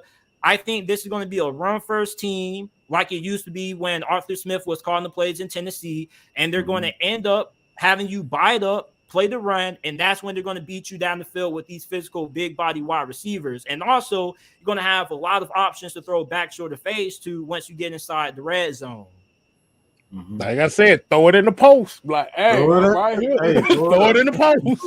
That's going to be the offense. And I think that something else that Atlanta's offense was missing last year is that you didn't have wide receivers that could win inside of the middle. You didn't have any wide receivers that you could feel comfortable with saying, "Oh yeah, bro." Like, let's be honest. They was too busy running backwards. He running backwards. That's why he couldn't win. Billie Jean is not my lover. Yeah, man. But I feel like a lot of Falcons fans are going to miss. I don't feel like they're going to miss Matt Ryan bad, but I definitely feel that Matt Ryan has had a career that he's a borderline Hall of Famer. And I was arguing with somebody, and we was making the argument about who is better, Eli Manning or Matt Ryan. And I said that if we're talking about pure talent, Matt Ryan was better. Eli might have had a stronger arm, but people forget about how good Matt Ryan was in his prime when he actually had a legit offensive line and a good team. Matt Ryan has been a top 10 quarterback for pretty much his whole entire career. You get what I'm saying? From 2011 into 2019, he's been a top 10 quarterback. And really, he's in that same conversation as Matthew Stafford. As a matter of fact, I said that Matt Ryan at this moment has a better chance to get into the Hall of Fame than Matthew Stafford does, because the only thing that Matt Ryan is missing is that ring. That's it. Really Matthew Stafford doesn't have the Pro Bowl appearances that Matt Ryan has. He doesn't have an MVP, and he doesn't have the All-Pro as well. And the Hall of Fame is more than about championships. It's also about accolades. It's also about where you rank amongst your peers. You feel me? Matthew Stafford has been kind of underrated because he played for Detroit, but at the same time, he chose to play in stinking Detroit. You get what I'm saying? They ain't held him hostage. He chose to stay there. You feel me? So I feel like Matt Ryan is going to be missing Atlanta. And I know you guys probably were a little bit hurt when he got traded. You guys probably like, oh, hell yeah, it was time for Matt Ryan to go. But deep down in your hearts, he was like, dang, man, this man really held down the ATL, man. Really did. Oh, no, boy. They came at us, but they were like, he's gone. What y'all going? Boy, they were so happy. They were so happy he was gone. They were trying They was trying to damn troll us like, he's gone. Check me out. When Big Ben retired, I ain't gonna lie, I almost shed a little thug tear. And the game that almost made me cry was the Thursday night game when Pittsburgh was playing against Minnesota. I think it was Thursday night or Sunday night. And Pittsburgh was down by several touchdowns in the full quarter. Big Ben, I don't know what the heck happened, bro. Went vintage mode, and we came so close to coming back, but Dalvin Cook just took our souls out. We let him run right up the scene. Devin Bush or Joe Schobert couldn't keep up with him. I was just so hurt for Big Ben, man, because it's always hard to see an aging veteran struggle when he doesn't have a great team around him. You feel me? And a couple of days ago, last Sunday, when you said that it was time for Matt Ryan to go, he wants to go to a team that's trying to win something at this stage of his career. There's no point in him staying for a rebuild or a retool. Matt Ryan's got beat up too much. I don't think people realize the physical beating that he took for the last 5 years. What? Like, he's one of the most besides Russell Wilson, like Matt Ryan is the top. Like, this dude get hit more than he gets sacked. Every time he steps back, he's getting hit. That takes a toll on your for one, your mentality as a football player to just keep getting up. I don't know how he did it each year, constantly getting hit over 200 times a year. Like that's remarkable to just look at what he did. And then you got last year, the game that really, really soaked it in for me to say, yeah, he's out of here, is when he was sitting on it, it was the game where he somebody stepped on his finger and all you see is his blood all over the place. And I was like, wow. Damn. I was just like, damn, my quarterback out here like bleeding to death and nobody calling a timeout. Nobody's like, are you okay, Matt? Like, the refs are just like, damn, y'all not gonna help. And I was like, yeah, it's time to go. It's time for it. So that's when I saw, all right, it's time for him to move on. Right. You got to think about it. You in the last 5 years, this dude done got sacked over 230 times these last 5 years. And then close to that. what hurt me the most is that I saw him on the podcast. It was some podcast on Barstool, and they was talking about the Super Bowl, and I just felt so bad because he said after that Super Bowl, he was depressed. He was in a really bad state. People were talking about Ryan Tannehill's mental state after the playoff loss they suffered. Matt Ryan said, that really took a toll on him. And I was listening to Kyle Shanahan talk about the game because he was the one calling the plays, right? And everybody put so much, criticism on Matt Ryan in that game when Kyle Shanahan was the one who went away from running the football. You feel me? So for Kyle Shanahan, he also came out and took a lot of accountability for that. And he also gets a pretty good amount of scrutiny for that because Kyle Shanahan is known as somebody who his play calling is great until you get down to the nitty gritty. And it's always been like that. NFC Championship game this past year. Yeah, play calling. And Jimmy G also. And that's why Kyle Shanahan went ahead and got Trey Lance, because Kyle Shanahan's explanation was this. He saw what happened with his dad in Washington with RG3.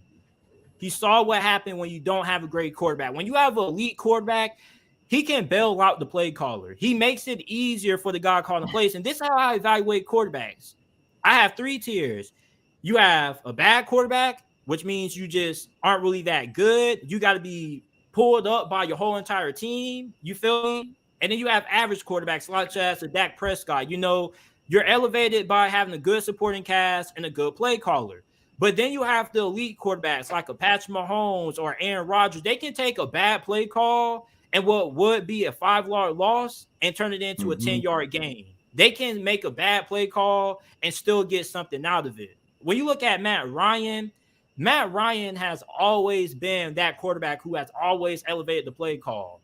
However, with Matt Ryan in big moments, there has been some times when he has came up small. Not just the Super Bowl, but also a couple of years ago, was it 2012 or 2013 when you guys played the 49ers in the NFC Championship game?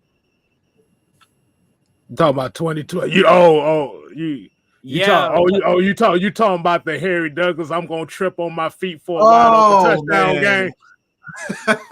Yeah, man. Like I really hope that Matt Ryan can win something. I don't think he's going to win in Indianapolis. I think that if he would have asked for a trade a little bit earlier, like when New England was looking for a quarterback not too long ago, or when the Rams were still looking for a quarterback not too long ago, because believe it or not, Matt Ryan was not Indianapolis' preferred quarterback. Indianapolis was actually going after Jimmy Garoppolo, and that's who they were going to trade for as soon as they traded away Carson Wentz. But, Jimmy Garoppolo had that shoulder injury, and Indianapolis wanted a quarterback who could throw right away. They didn't want to have to wait until a training camp to get their first look at their quarterback throwing the football.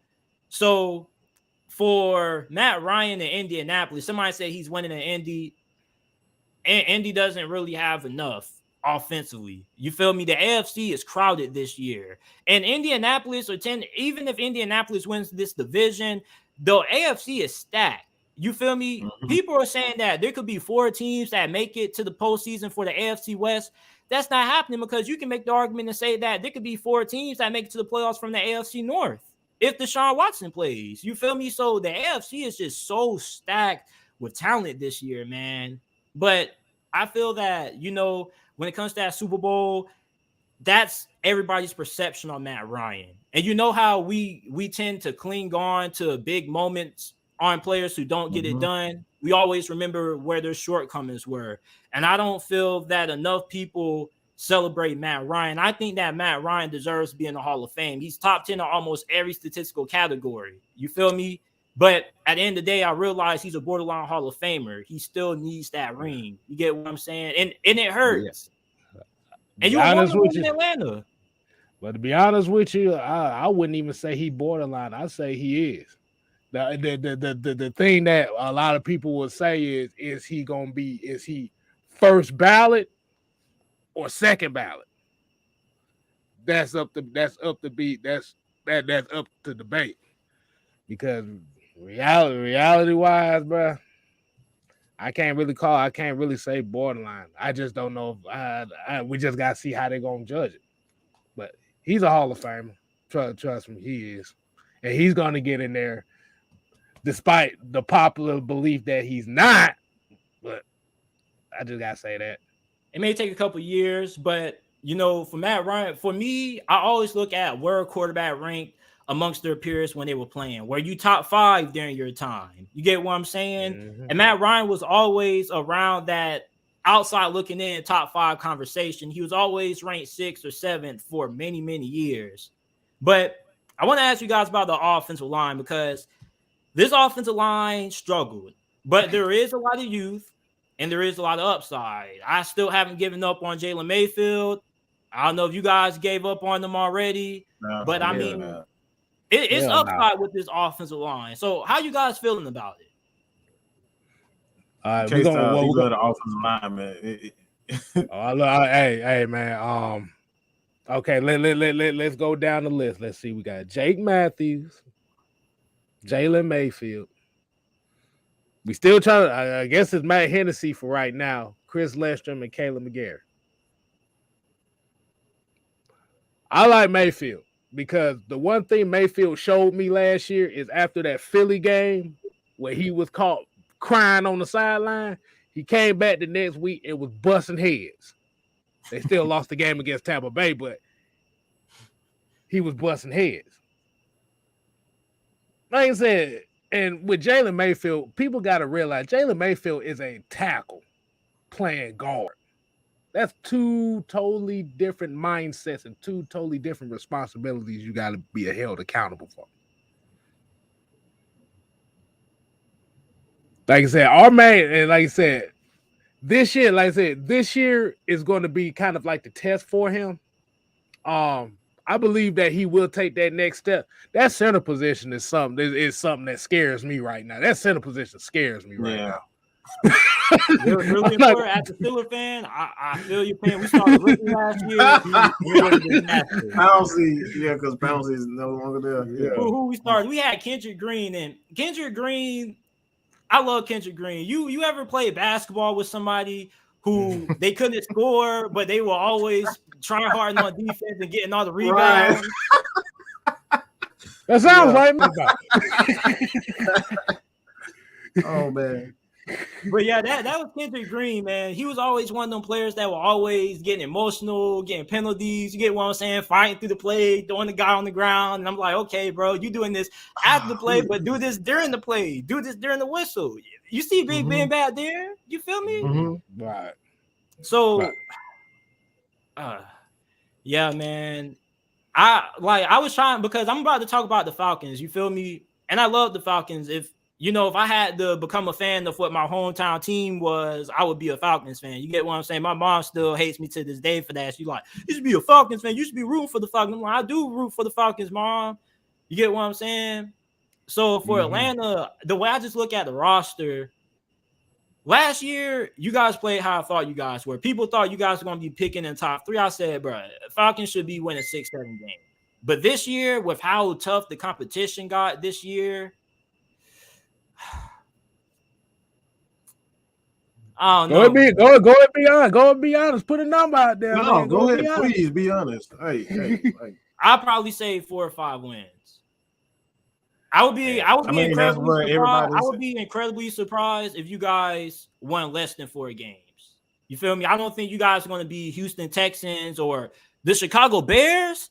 Oh, you thought Matt Ryan was getting lit up last year? Oh, Justin Fields. Oh, you better pray. You better get a sermon for Justin Fields, boy. That boy got no receivers. He got only thing he has is Darnell Mooney and David Montgomery. You better pray for that man. Oh Lord. Well, oh yeah, that's what Justin Fields about to say when he takes that first snap on the center. Hold on. Everybody, let's bow our heads right quick. Bow our heads. Bow your heads, JT. Bow your heads. Lord, football guys, please protect Justin Fields, because if he goes through that shit again, he might end up quitting playing football. He might end up crying again. He might end up crying. That dude was straight up tears, and somebody said he wasn't crying. What the hell was? I know when somebody crying on the field, bro. That dude had Exactly.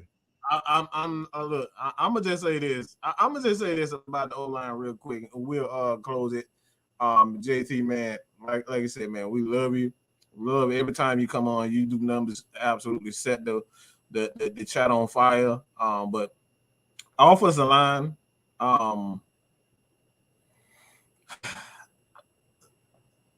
this team they have a lot of talented guys, but if you don't have a clear vision of what your team is going to be, how can you expect the offensive line to follow suit? Like, you want these guys to be zone runners 1 year, and then the next thing you want to go to physicality. Like, you can't be inconsistent with your vision of what.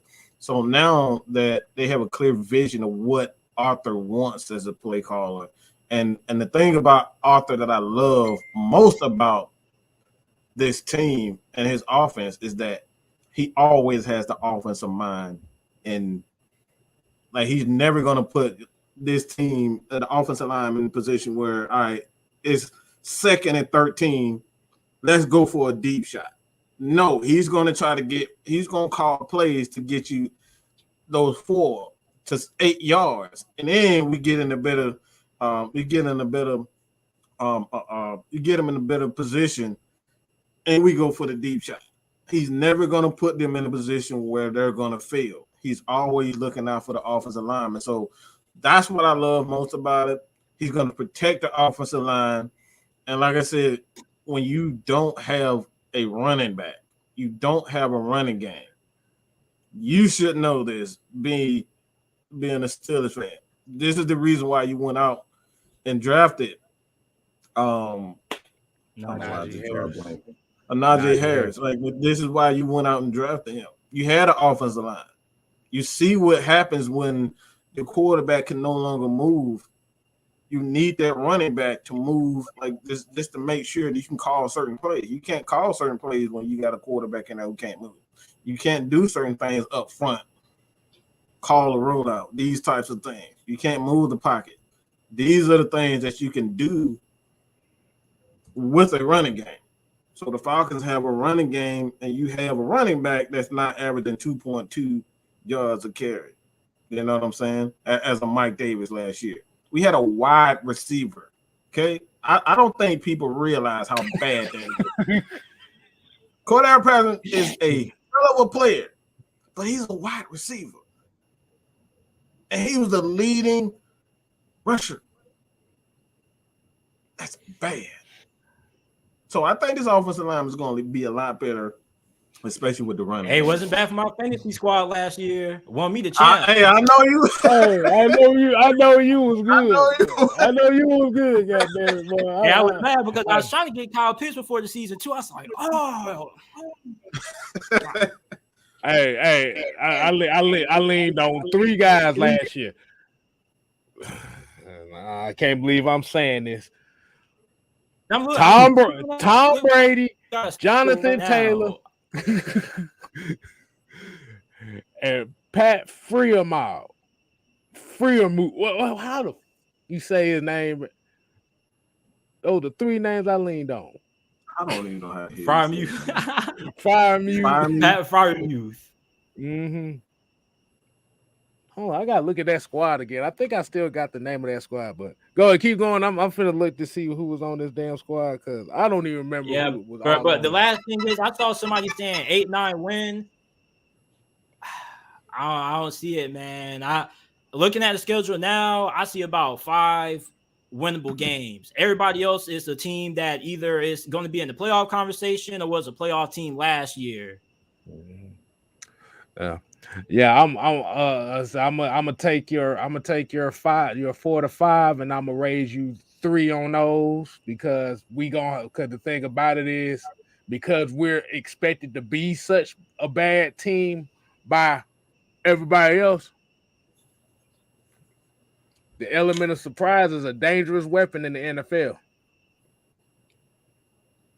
It is, but at the same time, you know, it's so many fans that say that in the offseason also. I mean, at the end of the day, we on the impression that all the other teams, like Seattle's going to take a step back. You got the 49ers; they're going to take a step back. Like you can't expect the 49ers are going to take a step back. I think they're going to. Kyle Shanahan is not very like when you got Jimmy Garoppolo. Like you had this guy on trading block. You had him on the trading block for a reason, and please don't tell me that Mr. Trey Lance is going to be an all-star. I don't believe that. I don't think they have a very good secondary. I think their secondary is pretty bad. They have a nice front seven, but their secondary, I don't think their secondary is pretty strong. They're very they are what I call safe. They have a safe secondary. They don't make a lot of mistakes. They're always in the right place. But they front seven builds them a lot. And the way that Kyle Shanahan calls plays, he doesn't put them in a position where they have to do too much on the defense. They have to be too aggressive. They don't have to take chances. So I don't think San Francisco is going to be the same team. I know Seattle won't be the same team. I think Dallas is going to get up. They're going to get better, especially if Zeke is healthy. Offensive line. And Dallas, I don't. That's some question there. I know Philadelphia. I don't like I said. I don't believe in Jalen Hurts. I don't believe in anything that dude does. He's a guy that's just like he's an RPO guy. That's what he is. He's never going to be anything other than that. He's an RPO guy. He takes. At the end of the day, I'm gonna just say this: he's Trent Dilfer. He's Trent Dilfer with legs. That's what he is. I just don't think the NFC is very good. I just don't think the NFC is gonna have that team where it one team completely dominates. And if there's one team that's close. And this is even even this is a stretch. It's Green Bay, and only on the premise that Aaron Rodgers is going to do Aaron Rodgers things, because their defense is they're going to be consistent. And like I said, the only team that I see that I can say, all right, that's the team to beat is Green Bay for me. I agree with that statement. You know, the NFC is up for grabs. But when you compare Atlanta and what they have right now, and you just have so many question marks, there are other teams that have less question marks than what the Falcons have. And the 49ers, they added Travarius Ward, cornerback from Kansas City, and free agency. And Jace Verrett he's been solid. He's been really good. As a matter of fact, the dude just can't stay healthy. But I definitely feel with Kyle Shanahan, you kind of sell them short because the dude has elevated every single quarterback. When Jimmy G was injured, he had Nick Mullins, CJ Beathard, backup quarterbacks balling, and Brian Hoyer. And they only lost half of the game by one possession. You feel me? Woo. Kyle Shanahan had backup quarterbacks balling. 2020. Yeah, he got a solid running game. Like one thing I say about Shanahan, he's always going to have an offense that puts up numbers because he relies on the running game. He knows how to keep running quarterbacks out of plays where they're not going to make a ton of mistakes. You make a ton of mistakes in this offense, you're not going to play. He's just even if you make mistakes, he's not going to give you another chance to make that mistake. That's the whole thing with Jimmy G. He doesn't give Jimmy G those opportunities to throw 40, 50 times a game because he can't handle that. So Kyle Shanahan is going to do the same thing. That's just great coaching. He's always been a great play caller and in-game adjust. That's what he does best. But my thing is what he's going to do with the passing game. He hasn't improved in the passing game since he was with Atlanta. He hasn't improved in the passing game. The last two things I want to say is this. Kyle Shanahan has always elevated every single quarterback he's had. even when he had backups, they still had the 13th most efficient passing game in the league. And he built the offense around RG3 his rookie season. So he's going to put Trey Lance in a situation to succeed. Now, the last thing with Jew Talk Sports before I leave, he said if the Bengals can make the Super Bowl, anything is possible. You see, the difference between the Falcons and the Bengals is that the Falcons don't have Joe Burrow. And I love giving this little speech, man. Joe Burrow is different. You feel me? Joe Burrow is cut from a different cloth. Joe Burrow is not your average quarterback. How many quarterbacks do you know in year 2 can turn a losing franchise and just drag them to the Super Bowl? Now, they did have a great group of wide receivers, but they had the worst offensive line in the league. Not every quarterback does. As a matter of fact, no quarterback in the Super Bowl era has ever went to the Super Bowl with the bad offensive line that Joe Burrow had. He was sacked 10 times against the Tennessee Titans. Not as bad, but the Falcons under Matt Ryan when he won the MVP. No. This offensive line, Matt Ryan didn't get sacked 10 times in the playoff games. Joe Burrow was the only quarterback in the history of the league to win a playoff game getting sacked 10 plus times. He got sacked 10 plus times. Remember what you said earlier about the Falcons offense moving backwards? The Bengals were moving backwards, and on third down, they had a running game, JT. They had a running game on top. We like what I was saying about Matt Ryan, even when he won the MVP, the Falcons statistically offensive line, they gave up I think they gave up 40 something sacks that year. On top of it, Matt Ryan was one of the most hit quarterbacks that year. So you have to have balance in this league. I believe that Joe Burrow is different. I totally agree with that. He's different, but he has a complete team. One thing I like about Cincinnati that I think that nobody's really paying attention to is not so much the run, not so much the wide receivers, but his situational. What's it do now? His situational play calling. He just knows he can feel the momentum switching in the game, and he just knows what to dial up with that team.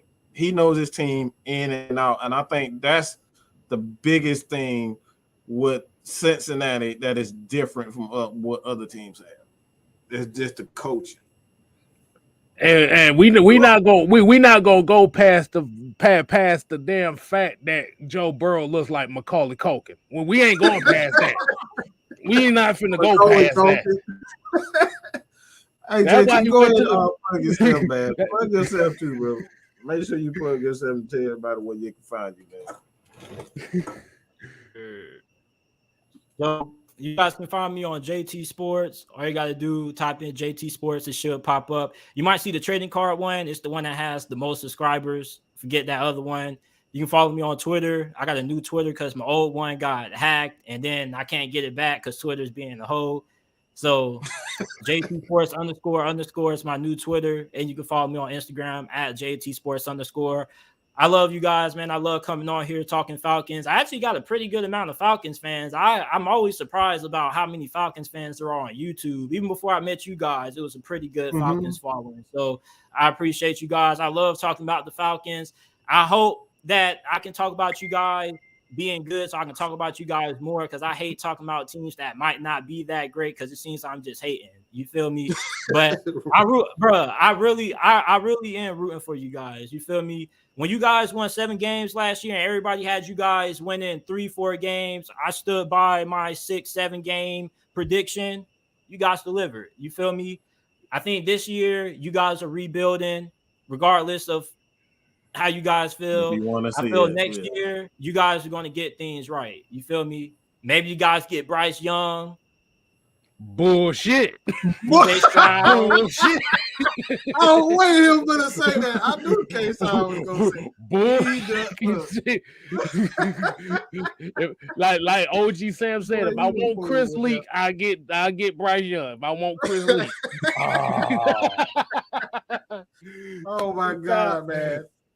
The reason I say that too, man, is because, like I said, you don't know what you got. Like I said, if you draft the quarterback in 3rd round and you don't know what you have,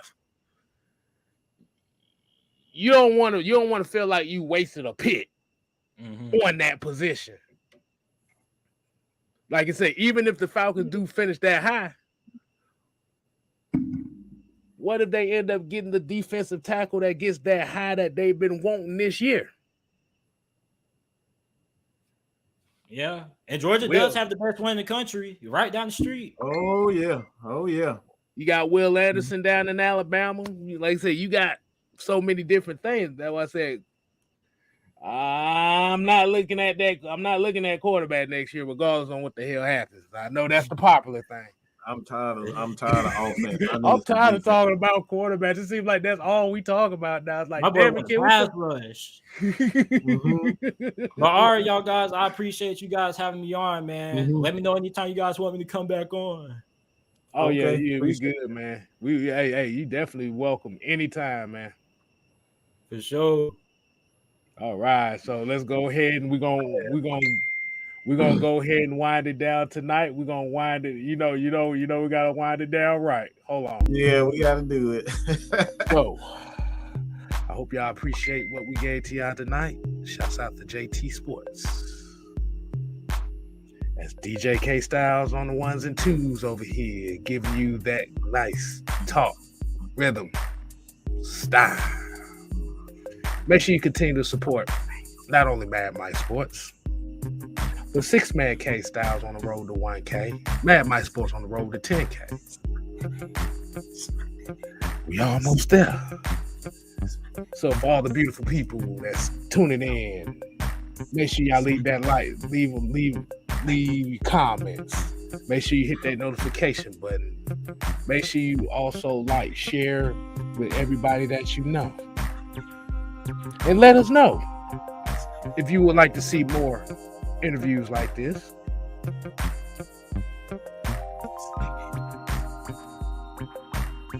Did y'all like that we talked about other teams besides the Falcons? Yeah. Yeah, please give us feedback on that. So definitely let us know, man. And there's gonna be a special surprise tomorrow. So I bet y'all tune in tomorrow. Oh yeah. Get ready for that, because I have a feeling that there's a triangle coming tomorrow. A triangle. So until next time, people, we ain't here to play. We here to stay. You ain't gotta go home, but you gotta get the hell up out of here. Smack that ass. Spank that. Ooh. Deuces.